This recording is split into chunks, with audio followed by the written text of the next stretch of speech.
of the best leader. When his work is done, the people all say, we did it ourselves. Mm, That's Khalil Gibran. mm. And it really gets at something interesting, doesn't it? Influence. Yeah, It's often not about being the one calling all the shots. exactly. Or, like Lousy said, in a gentle way, you can shake the world. It's subtle. Totally. So that's our focus today. We're doing a deep dive into this whole art of influencing people without just leaning on authority. Right. No command and control stuff here. And we've pulled together some really fascinating ideas from different places to explore this. Yeah, we've got quite a mix. Ancient Eastern philosophers, modern business thinkers, the whole spectrum, really. And the common thread seems to be that real lasting success, whether it's at work or, even just navigating family life, Mhm. it often comes down to how well you can influence, not just how loudly you can give orders. Absolutely. So maybe think about your own situation for a second. You might be prepping for a big meeting. Or just trying to get your team on the same page. Yeah, exactly. Or maybe you're just curious about, like, what makes people tick and how we collaborate effectively. Understanding influence is, well, it's pretty key. And that's our goal today, to unpack that. We're drawing out the core insights from our sources, trying to give you the essentials without it feeling overwhelming. Our main source is this fantastic book that really zeroes in on what it calls quiet influence. Yeah, it does this great job of weaving together wisdom from folks like Confucius, the Buddha, Gandhi, Timeless stuff. totally, Yeah. and blending it with very practical advice from, leaders and consultants working today. Ancient meets modern. It's a really compelling combination. So our mission, if you like, is pretty straightforward. We've waded through all this material, Done the homework for you. kind of, Yeah. and we want to pull out those key principles of influencing without authority, give you a shortcut, some actionable ideas, maybe a few aha moments along the way. Okay, let's get into it then. One of the first big ideas the book tackles is this concept it calls the authority myth. Right, this sort of default assumption that leadership equals having the official title, the position, the power that comes with the role. But is that really how it works most of the time? What do you think? Well, the book argues pretty strongly no. It shares this story about the author back when they were a new manager. Okay. And there was this senior consultant, Joanne. Joanne seemed to be struggling a bit, so the author decided to, well, step up the authority. So. Stopped asking for her input as much, started demanding more reports, really managing at her. The classic top-down thing. Uh-oh. I have a feeling I know where this is going. Yep, it completely backfired. Hmm. Joanne felt micromanaged, undervalued. She ended up leaving, went to another company, and apparently did brilliantly there. Wow. And the project. Project X. It just fizzled out. The author realized later there was no real commitment because Joanne, who was key, hadn't been truly brought along. So just relying on that positional power, it cost them a good employee and the project. That's a powerful story. It really is. It shows the limits of just throwing your weight around. Now, that's not to say formal authority is completely useless, right? Oh, absolutely not. The book makes that clear. In a real crisis, having someone clearly in charge, making decisions, that provides confidence, stability. People need that sometimes. And your team probably expects you to use your authority sometimes, like to go to bat for them or clear roadblocks. Exactly. It has its place. But it's not the only tool, and often not the best tool for getting things done collaboratively.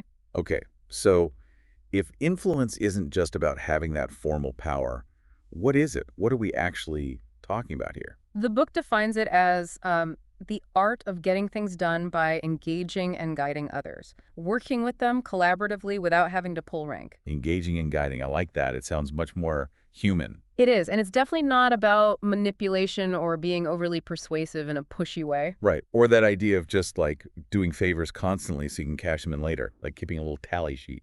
Exactly. The book even mentions some research suggesting that constantly racking up credits like that isn't actually what the most effective influencers do. It's not transactional in that way. That's interesting, because you do hear that advice sometimes, the whole reciprocity thing. Well, and the book contrasts that with an Eastern concept, this idea of building credit, but in a different sense. It's not about I owe you one. Okay, that's so. It's more about genuinely contributing to the well-being of the group, the community, the team. weaving this sort of web of goodwill through authentic support. So it's less calculated. Much less. The idea is that when you genuinely help the group thrive, it naturally comes back around to benefit everyone, including you. It's not a direct trade. Of course, persuasion plays a part. You want people to want to follow your idea. Okay, that makes sense. Yeah. Moving beyond just force or quid pro quo. So Yeah. where does this kind of influence start? What's the foundation? Care. Simple as that, according to the book, demonstrating genuine care for others. And this is where it brings in Confucius. Ah, the master. Ren. Right. Exactly. Ren. Often translated as humaneness or benevolence. But it's really about seeing and treating people as, well, as people.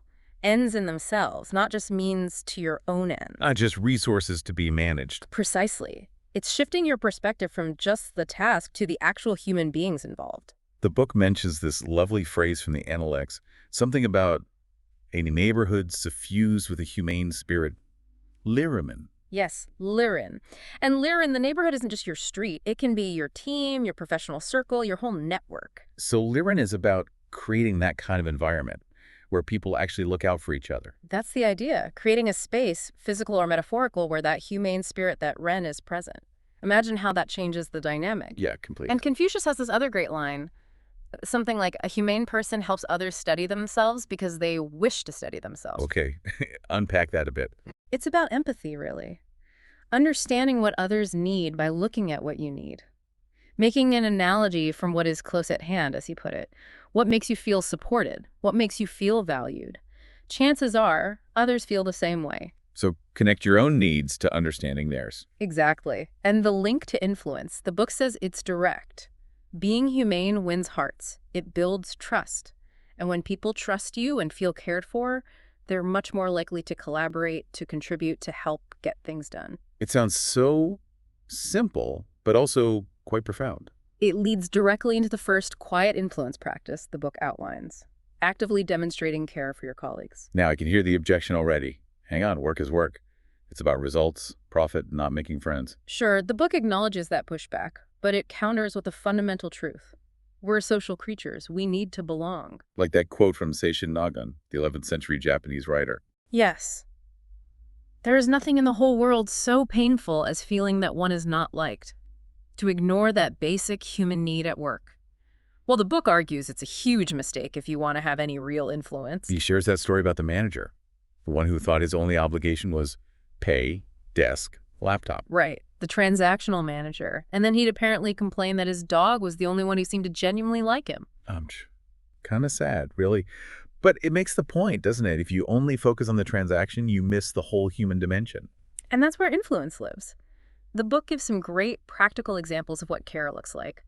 Galena Jeffrey asking people, even senior execs, what's going on in their world, just showing interest. Simple, but effective. Bruce Thomas talking about influence as a loop of goodness built on shared values. Molly McGinn recalling how just being truly listened to as a junior customer service rep made her feel valued and influential later on. Yeah, being heard matters. And that story about Keith Bronnett and the young logistics associate, he didn't just tell her what to do. He treated her with respect, asked about her perspective, and that's how he got her cooperation. The author's personal story with Keith Bronnett really stood out, too. Oh, yeah, that was great. Keith, a senior manager, just took a moment to show genuine interest in the author's project when they were very junior. Just basic respect and attention. Exactly. And it created this immense loyalty. The author said they worked incredibly hard on that project because of Keith's approach. And years later, when the author could offer Keith a job, They jumped at the chance. Full circle. Shows the long-term impact. it really does. And it contrasts sharply with what the book calls Western Pitfall 1, relying on reciprocity. Ah, back to the Cialdini idea. The influence expert who talks about our tendency to return favors. Right. Cialdini's work is brilliant, but the book suggests that solely relying on that tit-for-tat mechanism misses the deeper, more sustainable influence that comes from the Eastern idea of contributing to the community's well-being. So it's giving without necessarily expecting an immediate return. More like contributing to the overall health of the system, knowing that a healthy system benefits everyone. It's less transactional, more relational.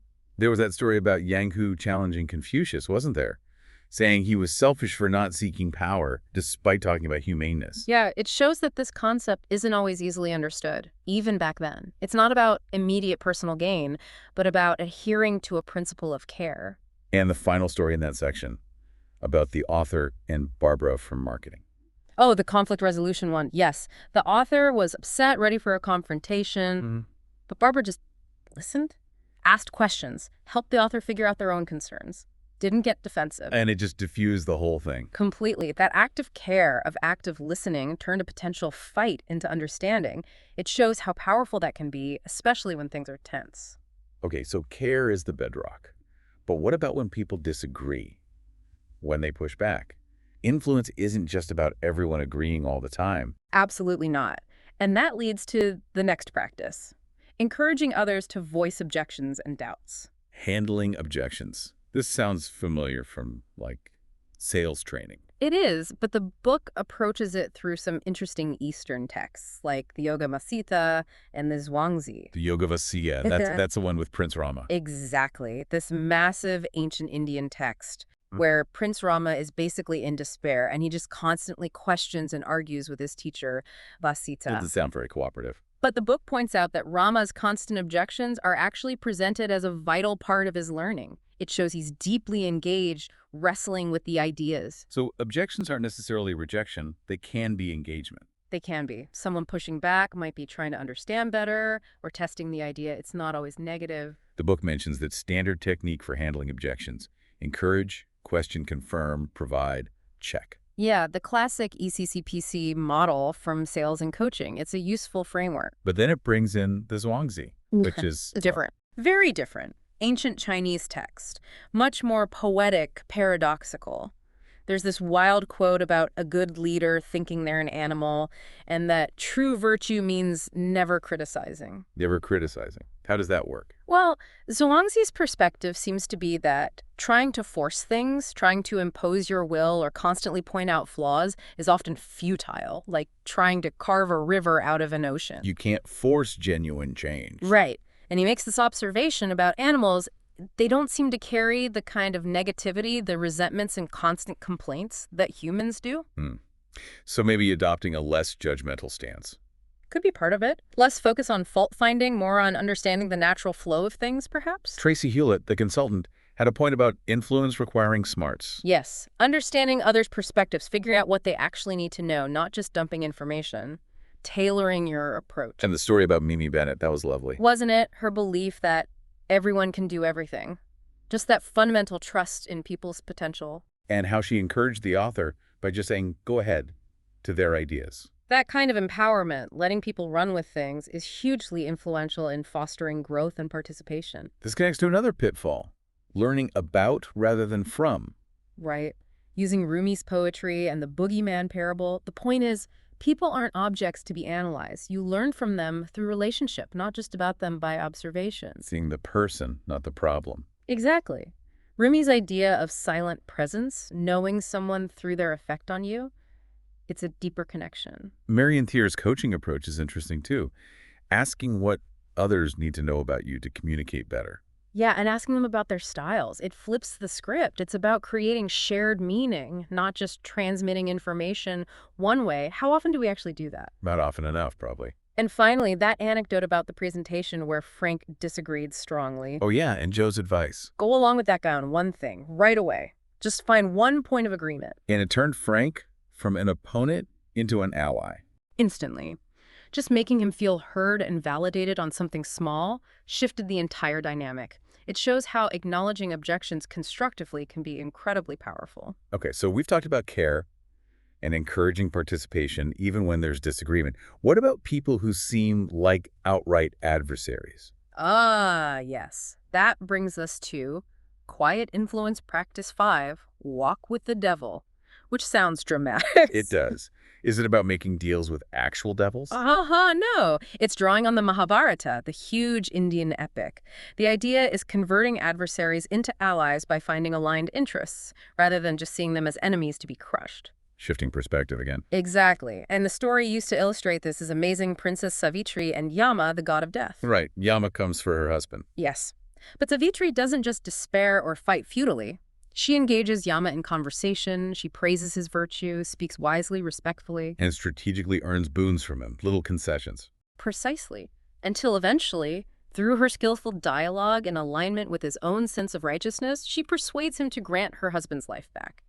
She turns the god of death into an ally, in a sense. That's incredible. She didn't have power, but she had immense influence through understanding and communication. She completely overturned Yama's expectation of just being feared. She became a fellow traveler, a conversational partner.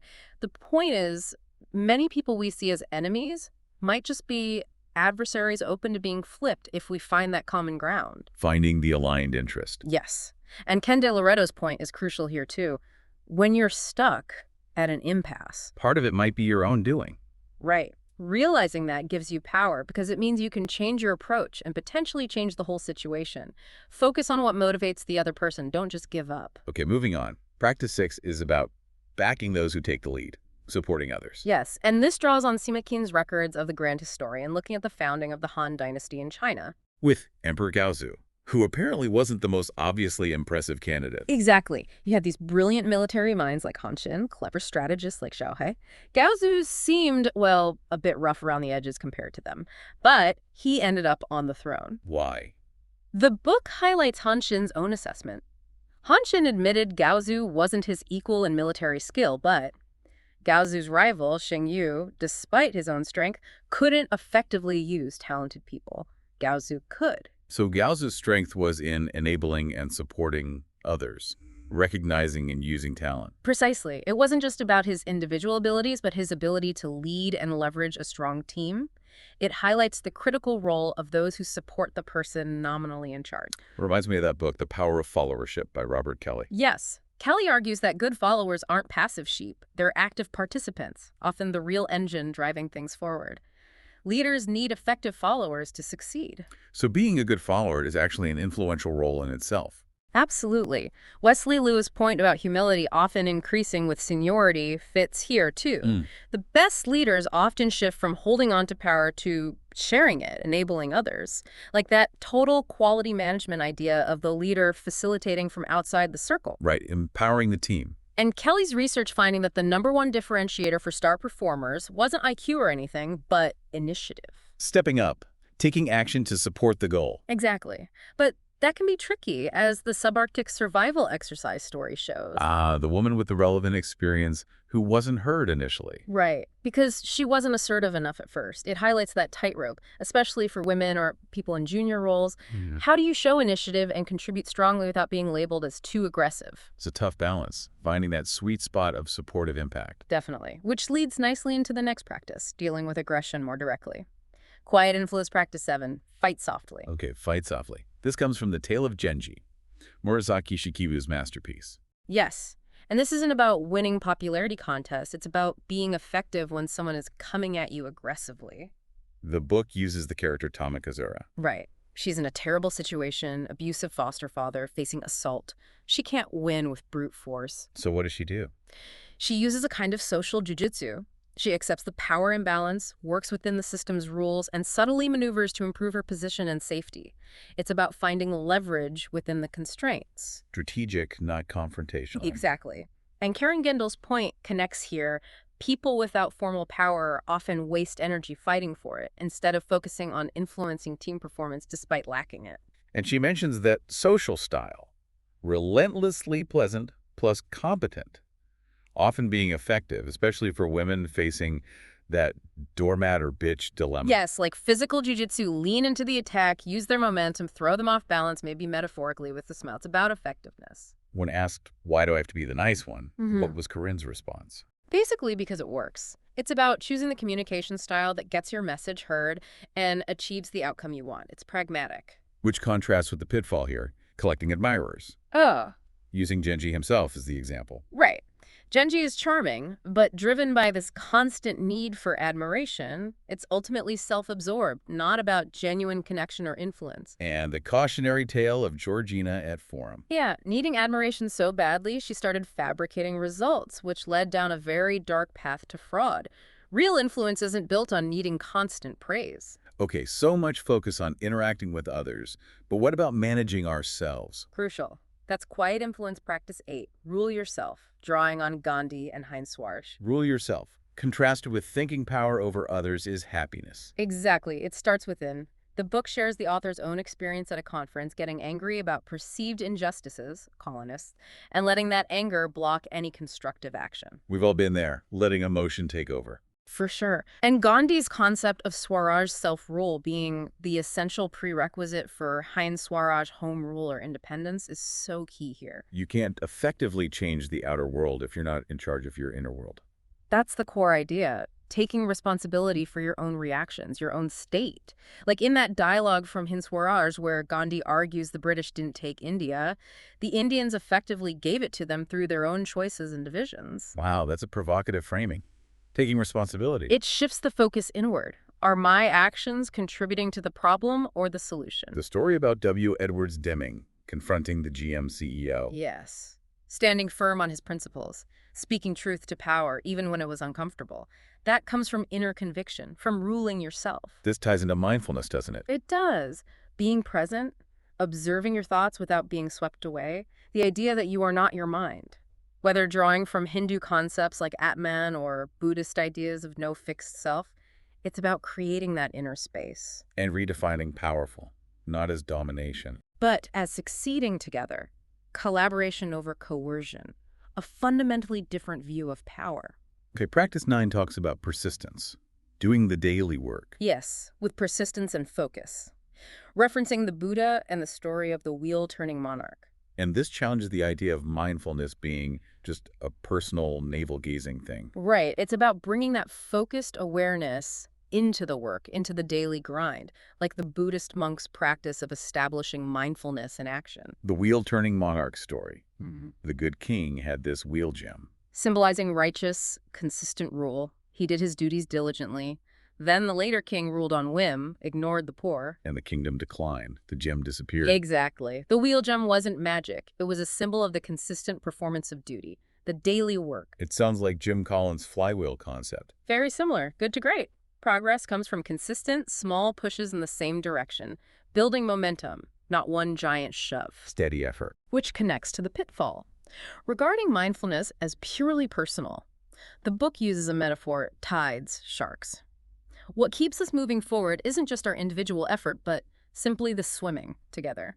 Mindfulness applied relationally. Like the consultant who initially dismissed meditation but saw its value when linked to time management? Yeah, seeing the practical business application, it's not just woo-woo, it's about focus, clarity, effectiveness. Influence in Asian contexts often involves building that social currency through consistent, reliable action over time. Next up, tend the soil. Practice 10, using Mencius. Another Confucian sage. This is about focusing on upstream factors, the underlying conditions, rather than obsessing over short-term downstream results. Like the guy pulling on the rice shoots to make them grow faster. Exactly. Counterproductive. You have to nurture the soil, the roots. Mencius argued a good leader cultivates virtue, which naturally inspires others and transforms the situation.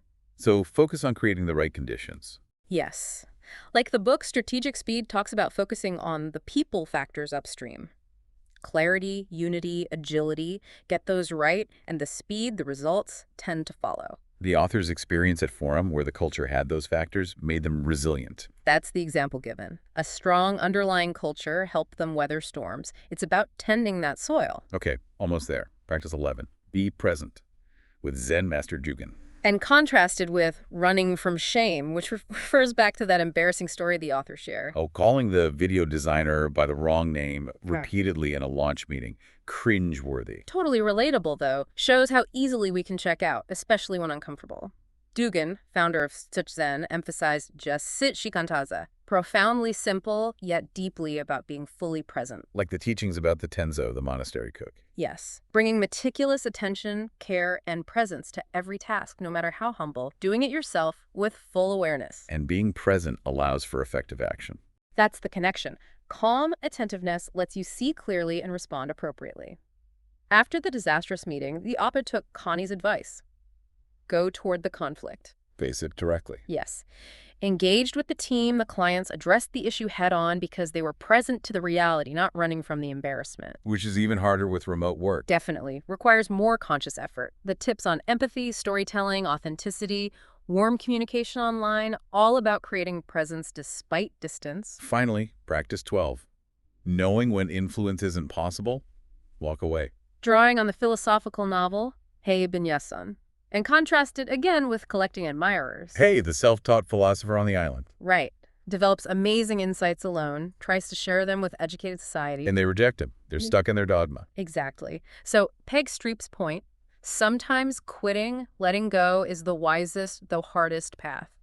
If influence is truly blocked, pushing harder might be pointless or damaging. So the options are leave quietly or retreat and keep a low profile, especially if someone powerful resents you. That's the advice given. Don't keep banging your head against a brick wall.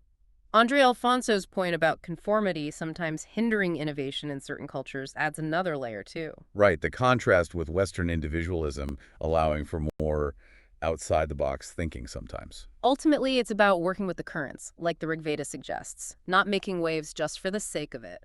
Know when to paddle and when to step out of the boat. And the book concludes with the 13th sage, not an ancient philosopher. No. Campbell, the security guard at P&G India, no degree, but transformed the office atmosphere through helpfulness, initiative, got promoted. A fantastic example that influence isn't about qualifications, it's about contribution. Exactly. And mentioning Joe, Mimi, Cedric, Barbara, real people embodying these practices, it brings it all home. Okay, wow, that was a lot. So bringing it all together, care, encouraging participation, alliances, backing leaders, fighting softly, ruling yourself, persistence, tending the soil, being present, knowing when to walk away. It's a rich toolkit, and the invitation is really for you, listening, to think, which of these resonates right now? What's one small thing you could try? Yeah, what's one step you could take?